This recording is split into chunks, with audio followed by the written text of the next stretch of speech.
Microcrédit, mais gros impact. En 2016, la barre des 100 milliards de dollars de microcrédits accordés dans le monde a été franchie et 132 millions de personnes en ont bénéficié sur tous les continents, des chiffres en hausse de 9% sur un an.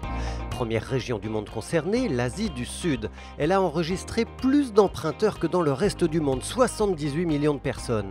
Et elle affiche la plus forte croissance, tant en portefeuille de prêts qu'en nombre de clients. En Europe de l'Est et en Asie centrale, en revanche, les institutions de microfinance ont vu leur activité reculer en 2015 comme en 2016, du fait des variations des taux de change et de la crise économique.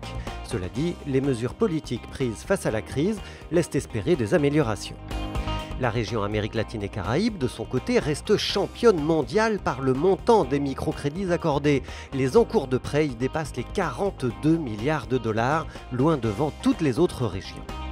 Un autre chiffre à souligner, la plus grande part des emprunteurs ruraux réside en Afrique, plus de 70%, et ils ne sont plus que 43% en Asie de l'Est et Pacifique, c'est 2 fois moins qu'il y a 2 ans.